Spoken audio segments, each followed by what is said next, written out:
mon témoignage est celui de la pauvreté. Vous savez, vous avez entendu que j'ai grandi à Central Falls dans le Rhode Island. Et laissez-moi vous dire quelque chose sur la pauvreté. Vous êtes invisible. Personne ne voit les pauvres. Vous n'avez accès à rien du tout. Vous n'êtes le groupe démographique de personne. Vous savez à quel moment a été mon moment de déclic? J'ai le souvenir quand j'avais 9 ans. Je me souviens que mes parents se disputaient au milieu de la nuit. C'était si grave que j'ai commencé à crier à tue-tête et je ne pouvais pas m'arrêter. Ma sœur aînée Diane m'a dit d'entrer dans la maison, sinon les gens m'entendraient. Alors j'ai couru dans la maison, j'ai couru vers la salle de bain en continuant de crier. Je ne pouvais pas m'arrêter. Et je me suis mis à genoux et j'ai fermé les yeux, j'ai joué mes mains et j'ai dit: Dieu, si tu existes, si tu m'aimes, tu m'enlèveras de cette vie. Maintenant, je vais compter jusqu'à 10 et quand j'ouvrirai les yeux, je vais être parti d'ici. Tu m'entends? Et j'ai joué mes mains et j'y ai vraiment cru. 1.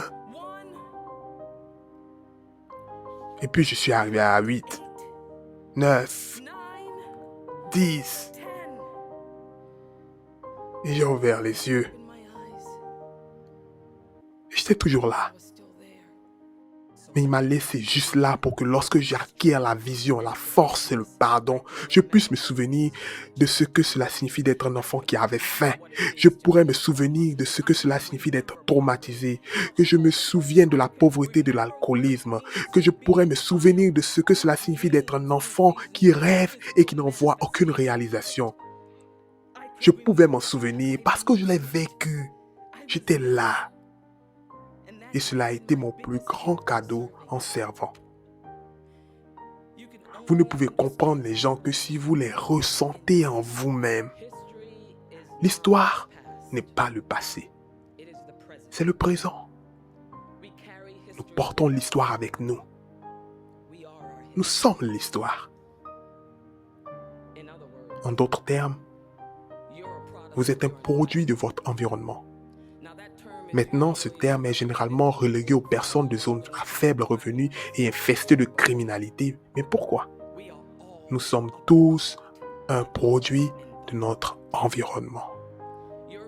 Ton existence est un amalgame de chaque triomphe, chaque bataille durement gagnée. Chaque femme qui a eu une idée et l'a amassée et a eu le courage de l'utiliser pour changer le monde. Toutes les personnes qui ont survécu à l'esclavage, à Jim Crow et au Code noir, à la piste des larmes, aux guerres, et qui ont transmis leurs rêves d'amour, de haine. Et oui, tu es le produit de l'autre, du silence, de l'apathie. Un parent, un grand-parent, un ancêtre qui a supprimé les rêves et les idées, qui est mort avec un potentiel perdu et des souvenirs horribles d'agressions sexuelles, de maladies mentales et qui ne se sentait pas assez bien ou assez joli ou assez. Même votre anxiété fait partie de votre histoire. Et pourtant, vous y êtes privilégié, béni. Pour faire quoi? Je vois souvent que les gens empruntent généralement 2 voies.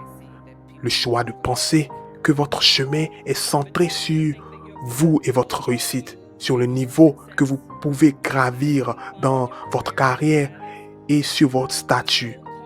Ou encore l'approche dite « je veux sauver le monde » où vous avez une vision du monde et par Dieu vous allez changer le monde parce que vous êtes différent. La première route vous oblige à confondre votre présence avec l'événement, à être dans le déni complet. Et le second vous oblige seulement à nier les choses vraiment mauvaises. Ça demande d'oublier le racisme, de ne pas voir la couleur, l'intersectionnalité, la pauvreté. Oubliez toute preuve que dans ma famille, il y a la maladie ou la violence. Oubliez tout ce qui, en moi, pourrait gêner. Oubliez ma peur, ma douleur. Les deux sans issue. Les deux se traduisent par des personnes bien intentionnées, très brillantes et enthousiastes qui ne font rien. Que diriez-vous de cette nouvelle idée? Que diriez-vous d'en prendre la responsabilité? De tout assumer, bon comme mauvais. Assumez tous vos souvenirs et expériences, même s'ils ont été traumatisants et mauvais. Assumez. Assumez. Le monde est brisé parce que nous sommes brisés. Nous sommes trop nombreux à vouloir oublier. Qui a dit que tout ce que tu es devait être bon? Tout ce que tu es, ça fait mal, ça te fait mal. Tu te bats, tu te demandes pourquoi. Ensuite, il te suffit de pardonner. Tu te réconcilies et tu utilises ton cœur, ton courage et ta vision pour réparer, guérir et ensuite, finalement, te connecter, faire preuve d'empathie. Et cette empathie crée une passion pour les gens et tout cela est le carburant du guerrier. Un soldat, un combattant courageux et expérimenté.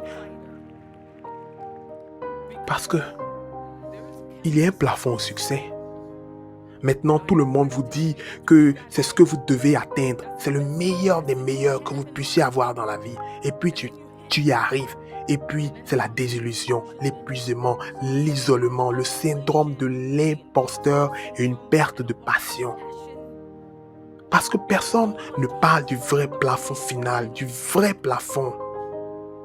Le vrai plafond. Et ça, c'est important. Cette façon de vivre la vie pour quelque chose de plus grand que vous-même est le voyage d'un héros. Cette réponse à l'appel, à l'aventure et au voyage avec les mentors et les alliés et faire face à vos plus grandes peurs où soit vous mourrez, soit votre vie telle que vous la connaissez ne sera plus jamais la même. Et puis vous saisissez l'épée, la perspicacité, le trésor. Le héros, à ce stade, doit mettre toutes les célébrations de côté pour se préparer à la bataille finale, la route du retour. Le chemin du retour est le moment où le héros retourne dans le monde ordinaire, où il doit choisir entre son objectif final et celui d'une autre cause supérieure. La récompense, votre cadeau au monde ordinaire, c'est le Saint Graal, l'élixir. Quel est votre élixir? Et tu sais quoi? Selon les mots de Joseph Campbell, tu n'as même pas à risquer l'aventure seul. Car les héros de tous les temps vous ont précédé. Le labyrinthe est parfaitement connu. Tu n'as qu'à suivre le fil du chemin du héros. Et là où tu pensais trouver une abomination, tu trouves un Dieu. Et là où tu pensais voyager vers l'extérieur, tu viendras au centre de ta propre existence. Et là où tu croyais être seul, tu deviendras avec tout le monde.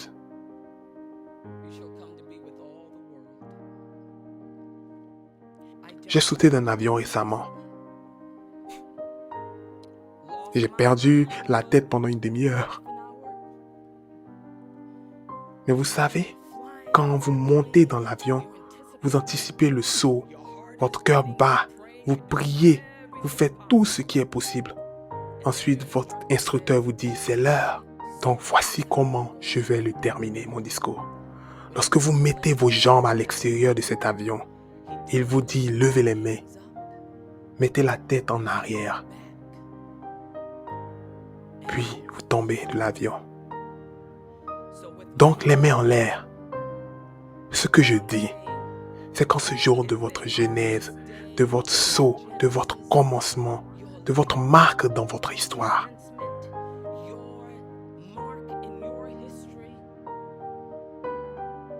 peut-être que votre élixir est simplement ceci. Que vous pouvez soit laisser quelque chose aux gens, soit vous pouvez laisser quelque chose aux gens. Merci.